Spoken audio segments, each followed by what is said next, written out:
Hello friends, आपके अपने YouTube channel Vikram genius classes में आपका स्वागत है। तो दोस्तों, यह जो आपका यूपीएसएसएससी पेट का एग्ज़ाम होने जा रहा है, इसके बाद आपको बहुत ज़्यादा बेनिफिट होगा, क्योंकि इस एग्ज़ाम के बाद कम से कम आपके 50,000 से अधिक भर्तियाँ आने वाली हैं। बस बात यह है कि उस भर्ती के फॉर्म को वहीं अप्लाई करेगा जो कि यूपी पेट का एग्ज़ाम क्वालिफाई किया रहेगा, अन्यथा वो कर नहीं सकता। तो इसमें नौकरी पाना तो आसान हो गया है, क्योंकि जो मेहनत करेगा, जो पढ़ेगा, वो तो यूपी पेट का एग्ज़ाम क्वालिफाई किया ही रहेगा। तो जाहिर सी बात, जब इसको क्वालिफाई किया रहेगा तो उसका फॉर्म अप्लाई कर सकता है। और जो लोग इसको क्वालिफाई नहीं किए रहेंगे, वो फॉर्म ही नहीं भरेंगे, तो जाहिर सी बात है भीड़ कम होगी तो नौकरी पाना आसान हो जाएगा। ठीक है दोस्तों, तो अब जैसे आइए इसके बारे में ज़रा चर्चा कर लेते हैं, क्या है या क्या नहीं है। ठीक है, तो देखिए क्या है यह क्या नहीं है, और हम लोग आगे यह भी जानेंगे कि सिलेबस क्या है, सब कुछ सारा चीज़ इसके बारे में हम लोग जानेंगे यहाँ पर। ठीक है, तो देखिए क्या क्या है क्या क्या नहीं इसमें। तो जिसमें आपका देखिए, जिसमें आपका हो गया ऑनलाइन आवेदन रजिस्ट्रेशन। देखिए, ऑनलाइन आवेदन यानी रजिस्ट्रेशन प्रारंभ होने की तिथि स्टार्ट हो चुकी है, जिसे 25/5/2021 से ही स्टार्ट हो गया है। ठीक है, ऑनलाइन शुल्क जमा करने या प्रारंभ होने की तिथि करें, ऑनलाइन जो शुल्क होता है, पे होता है, वो भी 25 तारीख से ही स्टार्ट हो चुका है। आपका ऑनलाइन शुल्क, देखिए ऑनलाइन शुल्क आवेदन सबमिट करने का अंतिम तिथि, यानी आवेदन सबमिट करने का अंतिम तिथि कब तक है आपका? 21/6/2021 तक का है। ठीक है, उसके बाद देखिएगा आपका हो गया कि आवेदन में संशोधन करने की अंतिम तिथि तो 28/6/2021, यानी 28 तक आप संशोधन कर सकते हैं, उसके बाद आप संशोधन नहीं कर सकते हैं। ठीक है, अब उसके आगे ये देखिएगा ज़रा सा। तो अब आगे हम लोग यह जान लेते हैं आगे कि और इसमें कितना कितना इसका शुल्क लग रहा है। ठीक है, फिर उसके बाद हम लोग इसका सिलेबस क्या है, हम लोग यानी क्या क्या पढ़ना, हम लोग को तैयारी कैसे करना है, मैं आपको सब बताऊंगा। आपको टेंशन बिल्कुल नहीं लेना है। ठीक है, मैं आपका सारा सब कुछ करा दूंगा। देखिए, आपको कितना कितना शुल्क लग रहा है, सबसे पहले इसको जान लेते हैं। तो देखिए, तो इसमें पहला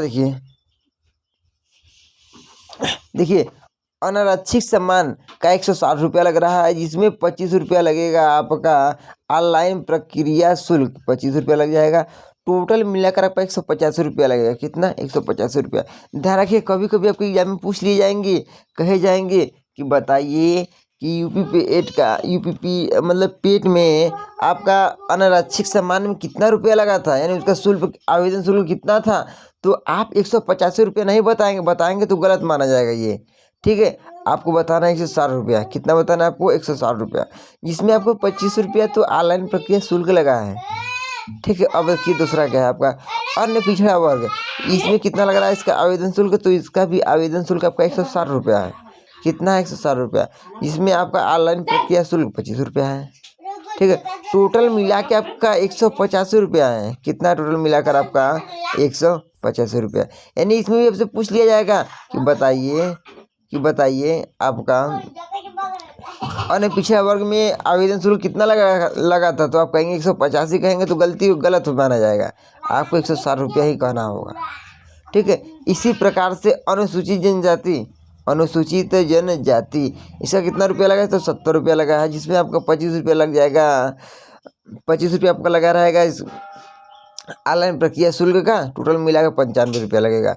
अनुसूचित जनजाति का लगेगा आपको 70 रुपया, टोटल मिलेगा 95 रुपया। इसका भी लगेगा आपका विकलांगता हेतु।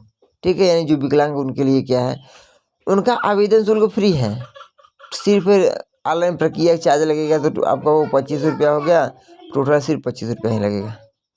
ठीक है, अब आगे हम लोग यह जान लेते हैं कि इसका सिलेबस क्या क्या है। तो अब आइए हम लोग यह जान लेते हैं कि इसका सिलेबस क्या क्या है। ठीक है, इसका सिलेबस क्या क्या है आपका। तो देखिए क्या है आपका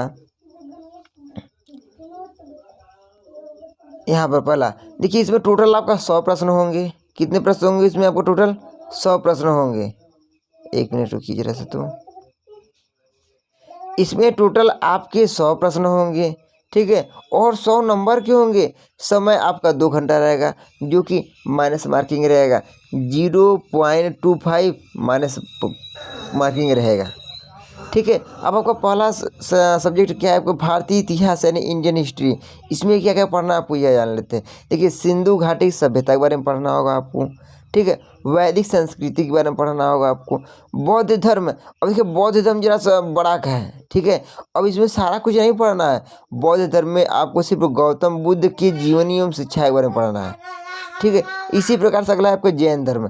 अब जैन धर्म में आपको सब कुछ नहीं पढ़ना है, सिर्फ महावीर के बारे में, महावीर की जीवनी एवं शिक्षा के बारे में पढ़ना है, ठीक है। मौर्य वंश के बारे, मौर्य वंश, देखिए मौर्य वंश में सिर्फ आपको अशोक, सम्राट अशोक के बारे में पढ़ना है।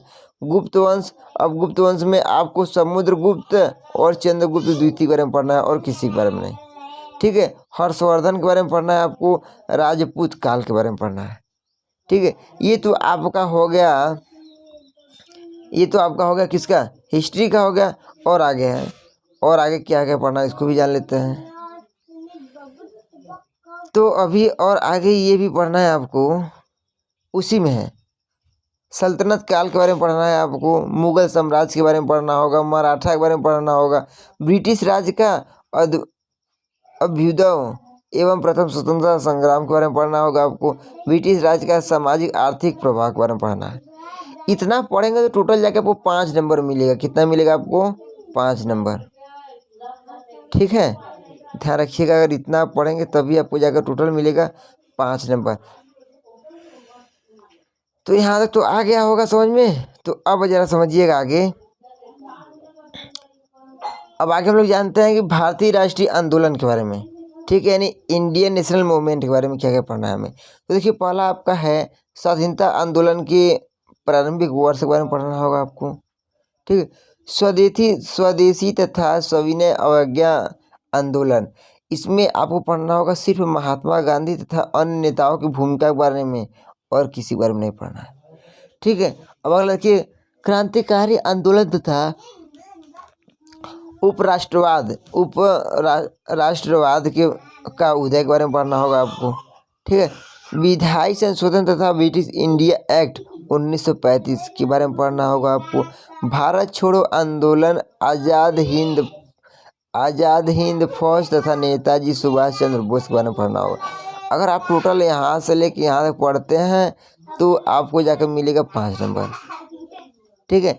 इसके बाद आइए जान लेते हैं जियोग्राफी यानी भूगोल में क्या पढ़ना है आपको। देखिए क्या क्या पढ़ना है आपको, भारत एवं विश्व का भौतिक भूगोल। और देखिए इसमें क्या क्या पढ़ना है आपको, इसमें पढ़ना होगा आपको नदियाँ तथा नदियों की घाटी, भूजल संसाधन, पर्वत पहाड़ियाँ तथा हिमनद के बारे में पढ़ना है आपको, मरुस्थल और शुष्क क्षेत्र के बारे में पढ़ना होगा आपको, वन के बारे में पढ़ना होगा आपको, खनिज संसाधन विक्षेपण भारत में पढ़ना होगा आपको, भारत एवं विश्व का राजनीतिक भूगोल के बारे में पढ़ना है आपको, जलवायु तथा मौसम के बारे में पढ़ना होगा आपको, टाइम जोन के बारे में पढ़ना है आपको, जनसांख्यिकी परिवर्तन तथा प्रवास के बारे में पढ़ना होगा। जब आप इतना पढ़ेंगे जियोग्राफी में तब जाके आपको मिलेगा कितना, 5 नंबर मिलेगा। यहाँ तक तो आ गया होगा समझ में। अब आगे हम लोग समझ लेते हैं कि इंडियन इकोनॉमी यानी हम लोग को अर्थशास्त्र में क्या पढ़ना है, इसको भी जान लीजिए। ध्यान रखिएगा, यानी कि आपको अगर यूपी पेट अगर आपको निकालना है तो आपको थोड़ा सा मेहनत तो करना होगा, क्योंकि जाहिर सी बात आपको बेनिफिट लेना है। अगर आप मेहनत करेंगे तभी बेनिफिट मिलेगा, तो वो टेंशन बिल्कुल नहीं लेना है, बस मन से पढ़ना, क्योंकि ये जो लेवल है ना, इंटर लेवल पे पेपर आपका होगा, ठीक है। इसमें आपको घबराने की बात नहीं है। देखिए इसमें आपको इकोनॉमी में क्या पढ़ना होगा, आपको भारतीय अर्थव्यवस्था 1947 से लेकर 1991 तक के बारे में पढ़ना है। पहला आपको क्या पढ़ना होगा, योजना आयोग तथा पंचवर्षीय योजना के बारे में पढ़ना है आपको। मिश्रित अर्थव्यवस्था का विकास निजी सार्वजनिक के बारे में पढ़ना होगा आपको। हरित क्रांति के बारे में पढ़ना होगा आपको। दुग्ध विकास एवं ऑपरेशन फ्लड के बारे में पढ़ना है आपको। बैंकों का राष्ट्रीयकरण तथा सुधार के बारे में पढ़ना है आपको।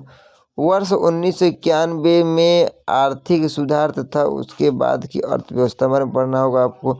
वर्ष 2014 के पश्चात आर्थिक सुधार के बारे में पढ़ना है आपको, ठीक है। अब देखिए ये जो आपका वर्ष 2014 के पश्चात आर्थिक सुधार है, इसमें क्या क्या पढ़ना है इसे भी जान लीजिए। तो कृषि सुधार के बारे में पढ़ना है आपको, ढांचागत सुधार के बारे में पढ़ना होगा आपको, इसके बाद क्या है आपका ये थम सुधार के बारे में आपको पढ़ना है। यहाँ तक समझ में आ गया। अब इसमें और आगे दिया है कि आर्थिक सुधार के बारे में पढ़ना है और आपको लास्ट में जीएसटी के बारे में भी पढ़ना होगा। यह आपका इंडियन इकोनॉमिक्स के अंतर्गत आएगा, यानी किसी के फेवर में आपका आएगा। तो यहाँ तक समझ में आ गया होगा। तो अब आगे और जान लेते हैं कि आगे हमें और क्या क्या पढ़ना है। ठीक है, तो देखिए आगे आपको क्या पढ़ना क्या क्या है। तो जिसमें है आपका देखिए आगे भारतीय संसाधन एवं लोक प्रशासन के बारे में पढ़ना है आपको। ठीक है, तो इसमें आपको क्या क्या पढ़ना होगा, भारतीय संविधान के बारे में पढ़ना होगा। अब किस भारतीय संविधान तो लंबे हैं ज़रा सा, ठीक है, लेकिन उस भारतीय संविधान में किसके किसके बारे में पढ़ा है ये भी जानना है आपको। ठीक है, तो है आपका भारतीय संविधान की मुख्य विशेषताएं के बारे में पढ़ना है आपको, राज्य की नीति निर्देशक सिद्धांत के बारे में पढ़ना होगा आपको, मौलिक अधिकार एवं कर्तव्य के बारे में पढ़ना है आपको, संसदीय प्रणाली के बारे में पढ़ना होगा आपको, संघीय प्रणाली, संघ लोक संघ एवं केंद्र शासित प्रदेश और केंद्र राज्य संबंध के बारे में पढ़ना भी है आपको। ठीक है, और देखिए क्या है आपका न्यायिक ढांचा, सर्वोच्च न्यायालय, उच्च न्यायालय के बारे में पढ़ना है आपको। यहाँ तक आ गया समझ में। अब देखिए आगे पढ़ना है आपको जिला प्रशासन के बारे में पढ़ना होगा आपको, और स्थानीय निकाय तथा पंचायती एवं पंचायती राज संस्था के बारे में पढ़ना होगा आपको। इतना टोटल पढ़ेंगे तो टोटल जाके आपको 5 नंबर मिलेगा, तो टेंशन तो लेना है नहीं। अब आगे हम लोग जान लेते हैं समान विज्ञान यानी जनरल साइंस के बारे में क्या पढ़ना है। जनरल साइंस मतलब ये जो आपको आपका आ जाएगा फिजिक्स केमिस्ट्री बायो के बारे में पढ़ना है आपको। ठीक है, तो क्या देखिए प्रारंभिक विज्ञान, प्रारंभिक भौतिक विज्ञान करें मतलब ये जो आपको इंटर लेवल का होता है, कोई टेंशन नहीं लेना है। प्रारंभिक रसायन विज्ञान, ये भी कोई दिक्कत नहीं है आपका। प्रारंभिक जीव विज्ञान, ये भी कोई दिक्कत नहीं, तो सिंपल है। ठीक है, तो इन सभी को हम लोग पढ़ना ही होगा, तभी हम लोग का यूपी SSSC पेट का एग्ज़ाम क्वालिफाई हो पाएगा। ठीक है, अब देखिए प्रारंभिक गणित यानी इसमें क्या पढ़ना है आपको, प्रारंभिक अंक गणित में क्या क्या पढ़ना है, इसको हम जानिए ज़रा सा। तो देखिए इसमें पढ़ना है आपको पूर्ण संख्या भिन्न तथा दशमलव के बारे में पढ़ना होगा आपको पहले, फिर प्रतिशत के बारे में पढ़ना होगा आपको, फिर साधारण अंकगणितीय समीकरण के बारे में पढ़ना होगा, ये तो भी सिंपल है ये सब। ठीक है, वर्ग एवं वर्गमूल के बारे में पढ़ना होगा आपको, घातांक एवं घात के बारे में पढ़ना है आपको, औसत के बारे में पढ़ना है। इतना टोटल पढ़ेंगे तो जाके आपको मिलेगा कितना नंबर, 5 नंबर मिलेगा। ठीक है, सिंपल तो है, कोई दिक्कत है नहीं, वैसे भी कोई दिक्कत होने वाला नहीं, मैं आपको तैयारी बहुत अच्छे से करा दूंगा। बस आप डेली इस वीडियो में बने रहिएगा, और अगर आप चैनल पर नए हैं तो चैनल को सब्सक्राइब कर दीजिए। आपको इस चैनल पर इसी प्रकार से अच्छे अच्छे वीडियो मिलते रहेंगे। आपको स्टडी के साथ साथ वेरी मोस्ट इम्पोर्टेंट आपको मोटिवेशनल वीडियो मिलते रहेंगे। ठीक है, अब आगे देखिए क्या है आपका सामान्य हिंदी यानी जनरल हिंदी में क्या क्या आपको पढ़ना है। तो जिसमें आपको संधि के बारे में पढ़ना होगा, विलोम शब्द के बारे में पढ़ना होगा, पर्यायवाची शब्द के बारे में पढ़ना है आपको, वाक्यांशों के लिए एक शब्द के बारे में पढ़ना होगा आपको, लिंग के भी बारे में भी पढ़ना है आपको, समश्रुत भिन्नार्थक शब्द के बारे में पढ़ना है आपको, मुहावरे लोकक्रिया के बारे में पढ़ना होगा आपको, सामान्य अशुद्धियाँ के बारे में पढ़ना है आपको, लेखक और रचना गद्य और पद दोनों के बारे में पढ़ना होगा आपको। ठीक है, यहाँ तक आ गया समझ में। अब आगे हम लोग जान लेते हैं कि आप लोगों को क्या पढ़ना है। देखिए इसमें थोड़ा सा कुछ लोगों के लिए कठिन आ गया है, क्या अंग्रेजी के बारे में, यानी सामान्य अंग्रेजी यानी जनरल इंग्लिश के बारे में पढ़ना है। तो ये कठिन नहीं है, लेकिन बस बात यह है कि देखिए कुछ जो यूपी बोर्ड से हैं उनके लिए तो सबकी बात नहीं कर रहे हैं। कुछ लोगों के लिए तो ये कठिन माना जाएगा, कुछ लोगों के लिए बहुत सिंपल माना जाएगा। तो आप मेहनत करिए, ज़्यादा कठिन है क्यों, क्योंकि देखिए अंग्रेजी व्याकरण में क्या क्या होता है, टेंस, वॉयस, नरेशन, ठीक है, और जो ग्रामर व्याकरण होते हैं वहीं से पढ़ना है आपको। और क्या है देखिए अपठित गद्यांश पर आधारित प्रश्न, ठीक है, ये दे देगा आपको। अब देखिए अगला क्या है आपका तर्क एवं तर्क शक्ति, क्या है आपका अगला। अब अगला देखिएगा आपका हो गया कि तर्क एवं तर्क शक्ति में क्या पढ़ना है आपको, लॉजिक एवं रीजनिंग के बारे में क्या क्या पढ़ना है आपको। देखिए पढ़ना है आपको बृहद एवं लघु के बारे में पढ़ना होगा आपको, ठीक है। और क्रम एवं रैंकिंग के बारे में पढ़ना होगा आपको। संबंध के बारे में पढ़ना है आपको। समूह से भिन्न को अलग करने के बारे में पढ़ना होगा आपको। कैलेंडर एवं घाटी के बारे में पढ़ना है आपको। कारण का प्रभाव के बारे में पढ़ना है आपको। और कोडिंग डिकोडिंग संख्या तथा अक्षर दोनों पढ़ना है, ठीक है। अगला देखिए निगमनात्मक तर्क कथन विश्लेषण एवं निर्णय के बारे में भी आपको पढ़ना होगा, ठीक है। उसके बाद अब अगला आपको ये पढ़ना है, क्या पढ़ना है उसके बारे में जानिए। तो आपको पढ़ना है सामयिकी यानी करेंट अफेयर के बारे में पढ़ना है। किसके बारे में आपको पढ़ना है, करेंट अफेयर के बारे में पढ़ना है। और उसमें क्या पढ़ना है, भारतीय एवं वैश्विक के बारे में पढ़ना है, ठीक है। उससे ज़्यादा और कुछ नहीं पढ़ना है आपको। तो देखिएगा अब अगला क्या है, आपको सामान्य जागरूकता के बारे में क्या क्या पढ़ना है आपको। तो देखिए आपको क्या क्या पढ़ना है सामान्य जागरूकता के बारे में। तो देखिए यहाँ से अब हाँ देखिए भारत के पड़ोसी देश के बारे में पढ़ना है आपको, ठीक है। देश राजधानी एवं मुद्रा के बारे में भी पढ़ना है आपको। भारत के राज्य तथा केंद्र शासित प्रदेश के बारे में पढ़ना है आपको। भारतीय संसद, राज्यसभा, लोकसभा और विधान परिषद के बारे में पढ़ना है आपको, ठीक है। और उसके बाद है आपका राष्ट्रीय एवं अंतर्राष्ट्रीय दिवस के बारे में पढ़ना है आपको। विश्व संगठन एवं उसके मुख्यालय के बारे में पढ़ना होगा आपको। भारतीय पर्यटन स्थल के बारे में पढ़ना है आपको। भारत की कला एवं संस्कृति के बारे में पढ़ना है आपको। भारत एवं विश्व के खेल के बारे में पढ़ना है आपको। उसके बाद है आपका कि भारतीय अनुसंधान संगठन के बारे में पढ़ना होगा आपको। प्रसिद्ध पुस्तक एवं लेखक के बारे में पढ़ना है आपको। पुस्तक का पुरस्कार एवं विजेता के बारे में पढ़ना होगा आपको। जलवायु परिवर्तन एवं पर्यावरण के बारे में आपको पढ़ना है। नहीं टोटल आप इतना पढ़ेंगे तो फिर आपको जाकर मिलेगा क्या, सामान्य जागरूकता में आपको टोटल मिल जाएगा 10 नंबर का हो जाएगा। ये कितने का होगा, ये आपका 10 नंबर। ये जब वो करेंट अफेयर है ये आपको कितने नंबर का है, 10 मार्क्स का है। कितने मार्क्स का आपका, 10 मार्क्स का है। अब अगला समझिएगा क्या है आपका कि देखिए अपठित हिंदी गद्यांश का विवेचना एवं विश्लेषण 2 गद्यांश होगा। देखिए इसका करने मतलब देखिए 2 गद्यांश देगा जिसमें कि प्रत्येक 5-5 नंबर का होगा, ठीक है। 2 गद्यांश होगा जिसमें प्रत्येक कितने नंबर का होगा आपका, 5-5 नंबर का आपका होगा। तो यहाँ तक आ गया समझ में। तो अब आगे देखिएगा कि अब आगे देखिए तो आगे क्या जानना है आपको। 14 नंबर, एक मिनट रुकिए जरा सा। हाँ देखिए अब आपको 14 नंबर क्या पढ़ना है। तो देखिए 14 नंबर है आपका ग्राफ की व्याख्या एवं विश्लेषण। इसमें 2 ग्राफ दिए जाएंगे आपका, जिसमें से आपके प्रत्येक पर 5 प्रश्न होंगे, ठीक है। प्रत्येक पर कितने होंगे, 5 प्रश्न होंगे जो कि टोटल 10 नंबर के होंगे। सेम इसके यानी जैसे इसमें था तो 5 प्रश्न थे प्रत्येक पर 5 नंबर, उसी प्रकार से इसमें भी प्रत्येक पर 5 नंबर 10 नंबर के होंगे। अब अगला देखिए क्या है आपका तालिका की व्याख्या एवं विश्लेषण, ठीक है। इसमें आपका 2 तालिका दिया होगा, कितना दिया रहेगा, 2 तालिका दिया रहेगा जिसमें आपका प्रत्येक पर 5 प्रश्न होंगे। टोटल आपको ये कितने नंबर के होंगे, 10 नंबर के होंगे। तो दोस्तों हमें पूरा उम्मीद है कि आपको ये सिलेबस तो समझ में आ गया होगा। अब इसमें कुछ शर्तें हैं उसको भी जान लेते हैं। शर्तें क्या जरा समझिएगा। क्रमांक 1 से 9 पर अंक शैक्षिक विषयों से संबंधित प्रश्नों की कठिनाई का स्तर यानी डिफिकल्टी लेवल राष्ट्रीय शैक्षिक एवं अनुसंधान परिषद NCERT द्वारा निर्धारित। देखिए ये आपका जो बनेगा पेपर NCERT बुक द्वारा रहेगा, ठीक है। निर्धारित सेकेंडरी स्तर का होगा। कहने मतलब ये जो आपका सेकेंडरी सीनियर यानी सेकेंडरी स्तर का मतलब क्या हुआ कि आपका यह इंटर लेवल पर होगा। पॉइंट नंबर 2 देखिए क्या है आपका कि परीक्षा का प्रकार वस्तुनिष्ठ प्रगति का वह प्रश्न पत्र बहुविकल्पी प्रश्नों पर आधारित होगा। यानी जो हमारा यह पेपर होगा वह बहुविकल्पी होगा, ठीक है। कौन सा होगा आपका, बहुविकल्पी होगा। आगे देखिए क्या है आपका प्रत्येक